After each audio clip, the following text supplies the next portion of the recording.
Hi guys, welcome back to my channel. This is the girl Evanity Star coming back to you in another video. And today guys, I am going to talk about brain drain.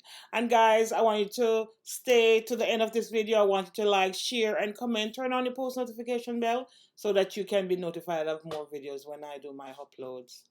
Now, to understand about brain drain is when individuals from a certain country acquire a certain level of education and they leave their country to go to another country to seek betterment because their country cannot provide for them the way they want to. So hence brain drain for that country. And me coming from Jamaica as a registered nurse, I will consider myself to be a part of the brain drain. But reasons for brain drain in Jamaica, give and take that, not everybody go through the same circumstances and not everybody want to leave their comfort zone, even though life may be a bit hard for them. Some people just don't want to leave what they already have. But for myself and a lot of Jamaicans, they will come to the United States or go to other countries as a result of gaining a better life for themselves and their families. Now, reasons for brain drain in Jamaica is the high cost of living. Despite you acquiring a job and you're well educated, you're not able to sufficiently take care of yourself the way you will want to take care of yourself and your family. You're not able to afford certain things readily without having to sacrifice and working beyond the length of time to acquire what you need.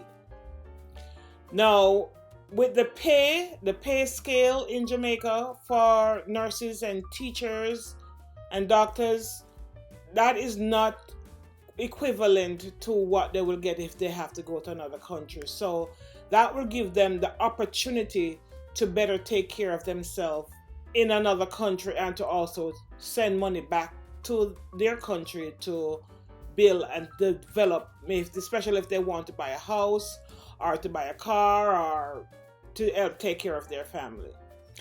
Now, the cost for schooling in Jamaica is extremely expensive, and a lot of individuals who gain their education at schools, prestige schools like Mona, University of the West Indies, they leave school with a very high debt to have to pay back, and then the pay that they're getting in Jamaica do not suffice them to pay that back and to live comfortably.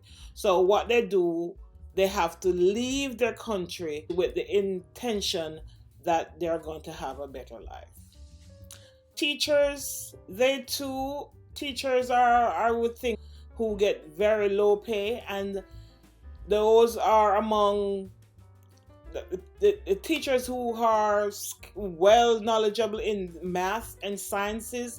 They're the one who leave the country and go to America and to all over the world because they can get a better pay and they're able to take care of their family. So they have to leave in order to take care of themselves and their family, basically. I can remember when I decided to come to America, and one of my matron, she said to me, if I think America is a bed of roses. And I felt bad because the situation in which I wasn't living a very bad life, but I had to work 1 month, which is 30 days, in order to get a paycheck. And I had to pinch and pinch and pinch and pinch. And that was very rough for me. And knowing that I have friends who were living in the state, they could work and have excess money to come on vacation, to build up a nice house, and to live according to the standard of anybody want to live.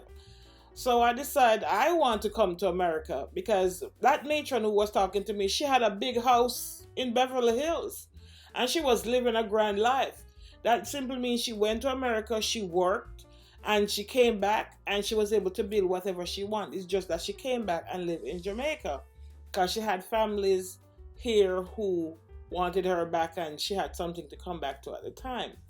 But I felt bad knowing that she had to tell me that, because everybody wanted their own experience and everybody's feeling their own pain.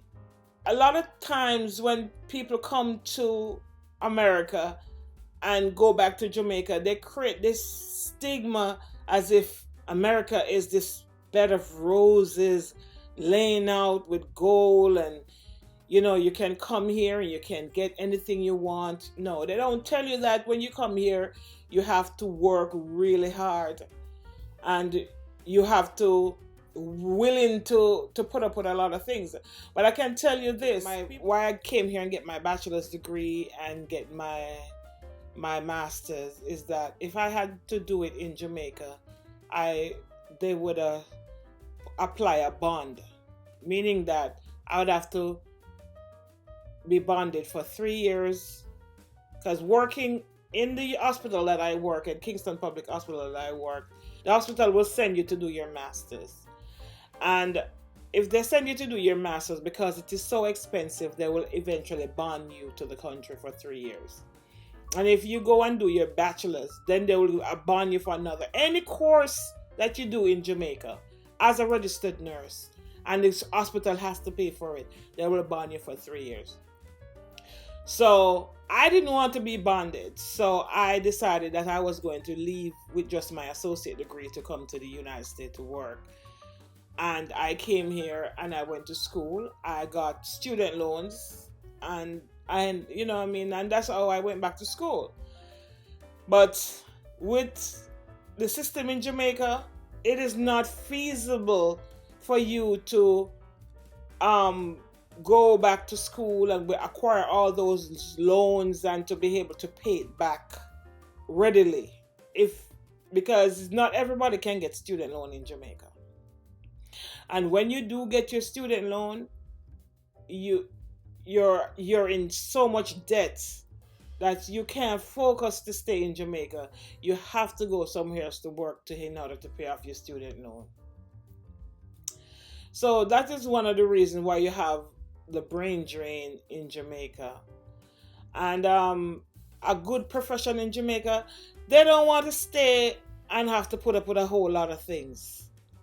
They want a different, because once you are educated now, you are at a certain level where you can move on.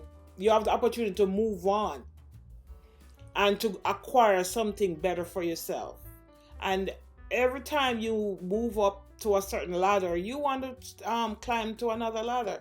So what the government is doing now to restrict people from leaving the country, or what you call to prevent the massive brain drain, especially with the teachers and the nurses. With the embassy now is not issuing no more visas until 2024. So that is restricting a lot of teachers, a lot of skilled workers, a lot of nurses, all across the strata of professionalism to come to the United States or to go. They are putting a restriction on individuals. You have a lot of people that is very educated in Jamaica. You have school. Everybody wants their child to have the best education, to come out to be the best. It's like people is running competition for their children to be at top level. So they acquire all these loans, all this money, all these grants. If they don't have a uncle or a auntie or somebody to help them, to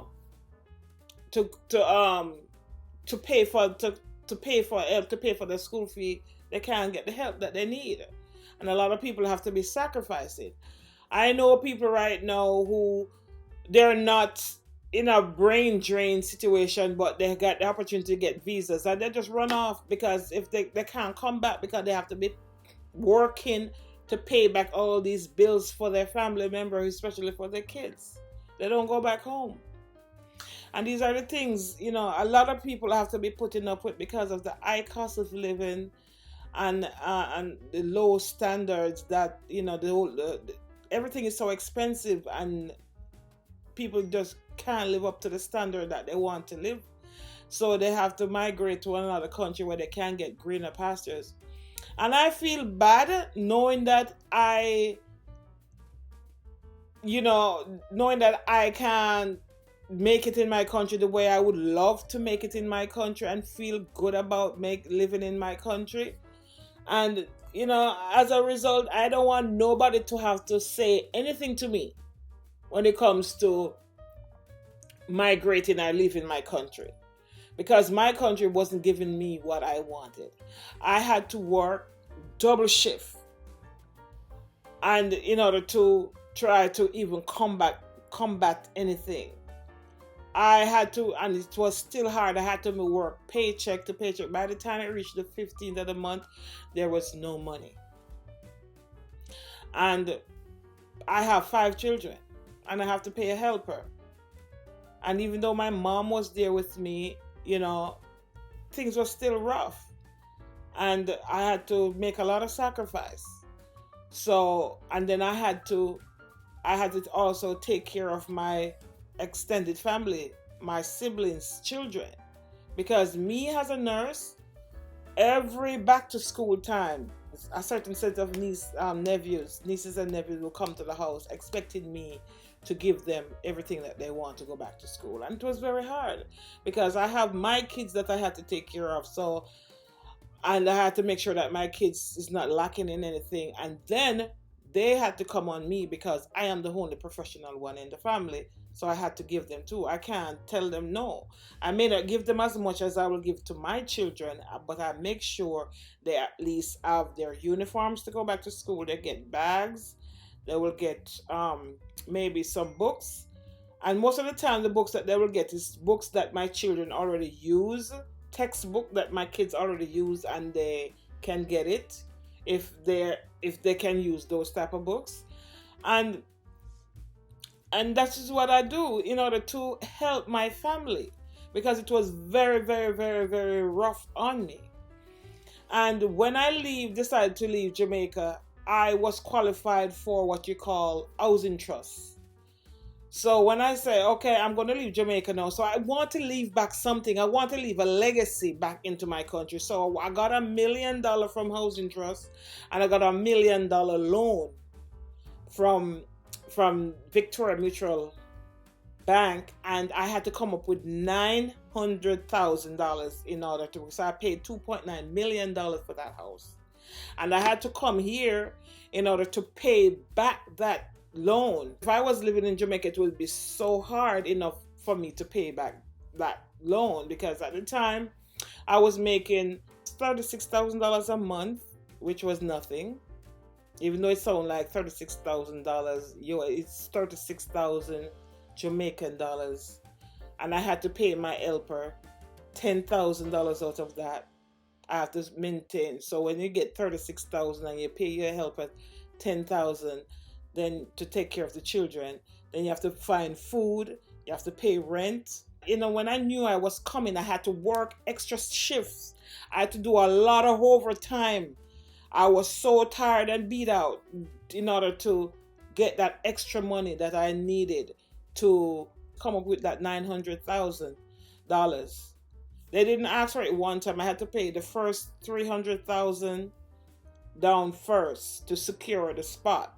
Then I had to go to the bank to get the loan, and then I was qualified for housing trust because I worked over 5 years within a government job in the hospital, so that I was qualified for $1 million. So I had to do that quickly. I had to think, because I didn't want to come to the United States and didn't have something to go back home to. So I did that. And when I came here, I was able to work in order to pay my bills to live here in the United States. And I had to send money back to pay my mortgage in Jamaica. I had to be paying 2 mortgages. I have to be paying housing trust, and I have to be paying Victoria Mutual. And at that time when I came to the United States, Jamaican dollars were 35 to 1. So I had to send at least $700 to Jamaica to pay some bills, to make sure that certain things is taken care of. And that was easy for me to send that once a month in order to pay your mortgage and everything like that, and still able to take care of your own home and take care of your children and all of that. It was much better. And then when my family wanted help, I could send them, a $300, $500, what I mean, here and there, and it could stretch more. And I felt much better knowing that I could be able to take care of my family. And then I had a job that was able to help me to for that I could travel, I could go back to Jamaica, and when they see me come back to Jamaica, they look at me like, wow, money is thrown on the street, not knowing that when you come to the United States, there's a different side of hardship. Because in Jamaica, there are certain things. There are certain things that are the pros and cons. Totally, it's totally different. You have differences that don't. For instance, if you get pregnant in Jamaica, you automatically get 3 months maternity leave with pay. Here, if you get pregnant and have a child here, you don't get 3 months maternity leave with pay. No, you don't get that. You only get your time that you have accumulated, and that's the one of the difference. So that's one of the main difference that I saw, because but bringing my children here, you see the things that you have to, there is a brain drain, but there is a different type of pain. There's a brain drain where you have achieved more from what you used to in your own country, but there's a different type of pain. Because when I came to the United States, I had 5 kids, and 5 kids, they have different age strata. So the ones who were in their teens, they adjusted on a different level than the one who were much younger. My younger set, because when I came here in 2003, I had a baby that was 1 year old. I had a 3-year-old. I had a 7-year-old. Then I had a 12-year-old, and I have a 12-year-old, and I had an 11-year-old, and I have a 21-year-old. So the 21-year-old and the 11-year-old, up to this point, they're still talking like Jamaican. They have a little accenty, but you can still hear the Jamaican. Now, the ones that was 1-year-old and 4-year-old and 7-year-old, like maybe 3-4-year-old, they are totally American. Totally American, different concept, different. If they were in Jamaica, they would have been totally different. They think that the world revolves around them. You can't hit them. Everything is so totally different with the ones that were young that came here. They're talking totally Americans. The ones that were here when they came up in their teen, they know that they get their ass whooped. They know they know what it is to drink some sugar and water. They know what it is to be poor and not to have certain things. They know how to appreciate. They know how to respond to me on a different level. And they're kind of like flabbergasted or taken aback to why, the younger ones will behave a certain way when they couldn't get away with certain things when they were their age, So that's one of the little difference that they have to deal with. But a lot of things that they don't tell you, because when, even though there is brain drain in my country, there is, I would say, brain strain here in the United States, because we have to, if you don't have a job here in the United States, you're just like, it's bad. It's bad. And a lot of people come here to the United States, and they end up not living the life that they live a life thinking that they will come to the United States and live a better life, but they end up not living a better life. Because they start to struggle. They leave Jamaica with one career. They came up here. They didn't start back in there. They didn't start back in the same career that they started, that they leave in Jamaica, and they have to settle for less. They have to go back to school. The struggle, and they have. I mean, people would just leave, and they came here with the intention. Some of them, they're ashamed to even want to go back home because up to now they're living here for. You have Jamaicans here now that are living here for years, and they have not achieved anything but have come into the United States, and they will tell you that they're sorry they came to the United States, because when they leave when they leave Jamaica, they came here with the intention to work more money, but they end up not getting the position that they left Jamaica in, and come and take a lesser job and live a lesser life. And they will tell you they have big house, they have this, they have all kind of stuff, but they come here and they don't live the life that they think they would have lived if they were still in Jamaica. And that's not and that's another thing. And then what I noticed, that brain drain is not necessarily a good thing, in terms of, there are some men who are educated and they will leave their wife and family behind, and they will come to the United States and start a whole new brand relationship.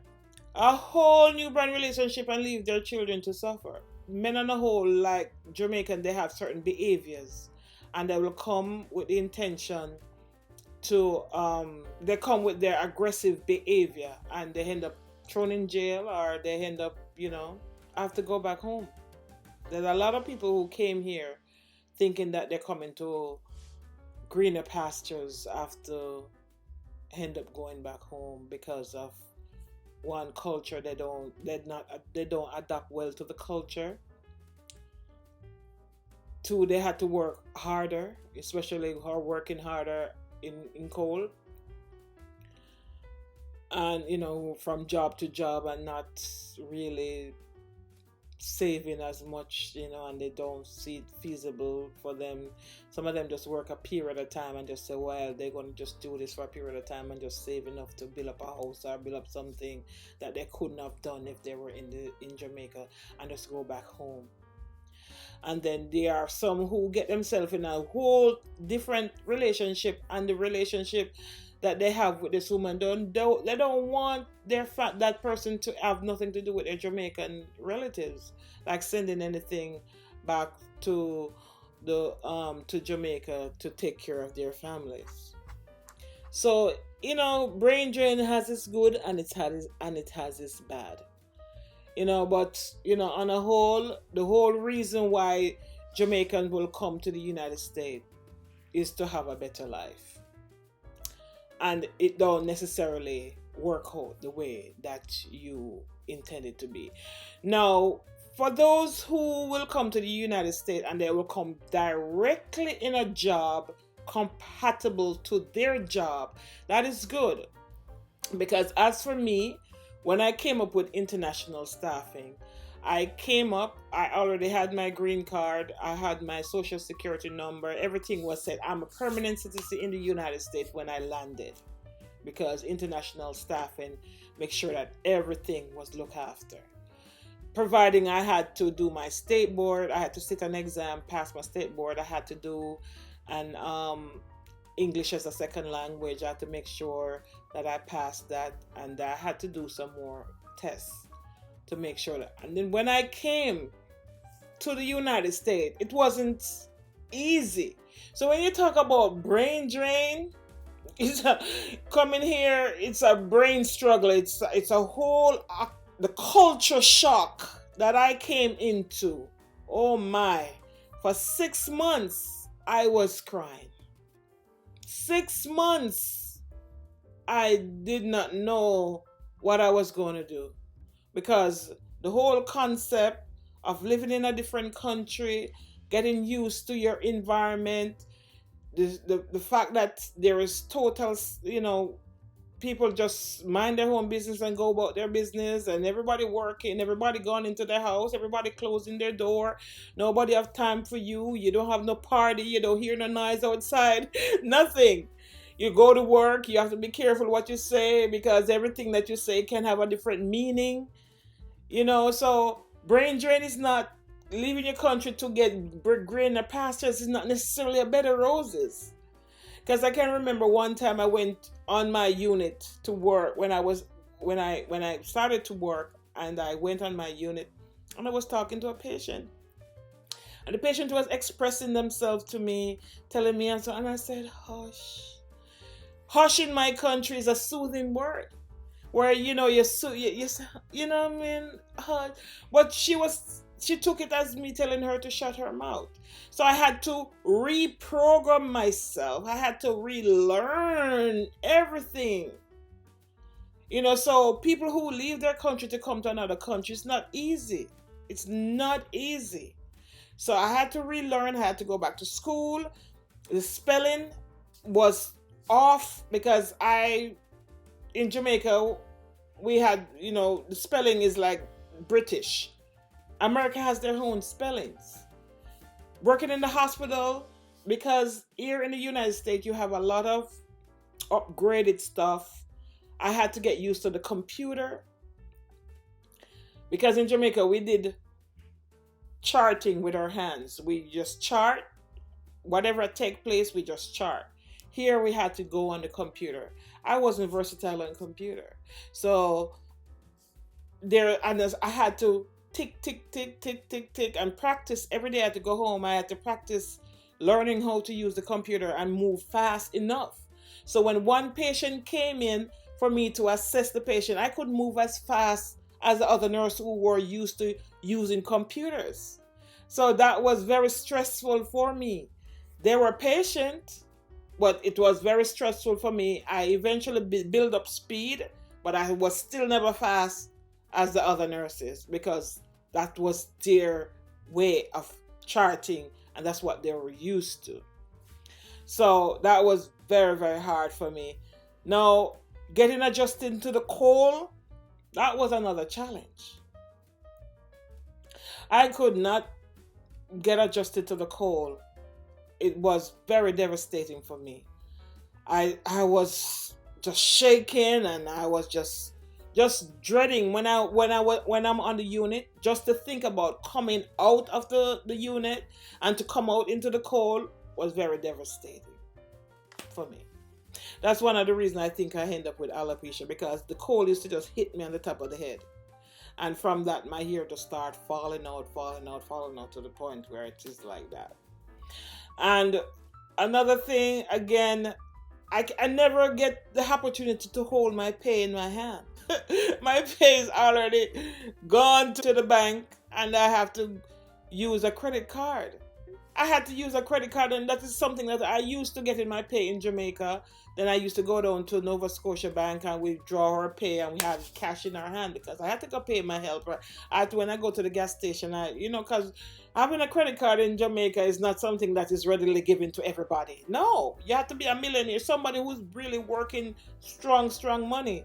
Credit card is not given to everybody because you have to pay about that. So I never fool around with credit cards. So when I came to the United States, this is when I learned more about credit cards. Yes. And as a result of that, me now coming here and have to get accustomed to the lifestyle, it took me a while before I can really embrace certain things and to get acclimatized and get adjusted. So that if I have to go back to Jamaica, I have to plan that. Because remember, if I go back to Jamaica, I have to go at least 14 days, at least 2 weeks. They're going to give you 2 weeks. You're qualified for only 2 weeks. So that means you're going to get paid for that 2 weeks, providing you have built up time. So I still come back home to a pay. Not everybody does have the opportunity to do that where they can build up time. Some people just get their pay as they work and nothing build up. But I have the opportunity where whenever I leave for 2 weeks for any vacation, I can come back and I get a pay. I may not get the shift differential and I may not get the overtime, but I get my flat pay. And that is okay with me. And it is still kind of rough because if I work, I get the shift differential and I get my weekdays differential. So that makes up. So I had to still cut back on certain things, because it's still inhibits me. Because if I go to Jamaica, I have to make sure that I have a certain amount of money because Jamaica is so expensive. It's ridiculous. And once they see you come to Jamaica, everybody stops spending. Everybody stops spending. They expect you to give them everything that they want.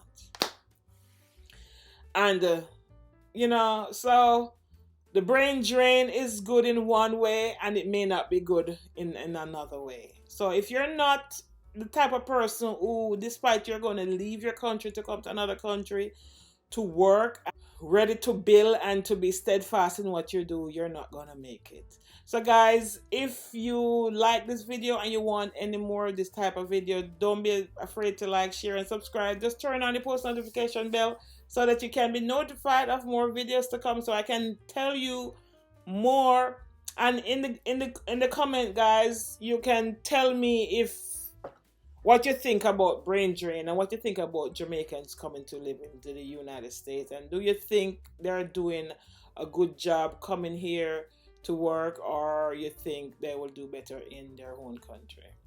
So just give me, or you can also give me topics on which you think I can talk about in reference to Jamaica, and I'll be sharing some things that I personally know, because a lot of times to each his own. And every Jamaican that can come here and they will talk about their life story or talk about what is happening. But no two person have the same. It may be similar, but not exact story. Because I can tell you, I come here and I live a good life, and another person may come here and they're not living that great life. So to each his own, and it all depends on what is your purpose. Because I can tell you now, if you don't come here with a good mindset, because you cannot go next door, and knock on their door and ask them for something to eat. In Jamaica, your neighbor can give you something to eat, or you can see a mango tree or apple tree, guinea tree, and you can go and pick and you can eat. You can never be hungry in Jamaica unless you really want to. Well, here now, you're not going to get that. You get what I'm saying? So you really have to work for what you want. Everybody have a different attitude when it comes to achieving here. There's a lot of people here are poor also, but I realize that Jamaicans, when they come to the United States, they always make it. Whatever job they see, they choose to go into, they always make it. They will tell you they're just going to do this for 5 years and they're going to go back home. And some people tell you that they're not going to go back home. Some people can't even go back home because they're here illegal, but they still have the opportunity to work, and they still have the opportunity to send family money and to build up the house because they have plans to go back in the future. So guys, if you like my video, don't be afraid to like, share, and subscribe. Turn on the post notification bell and just let me know if you want more of this type of video. Okay? Thank you so much. You have a good day. All right?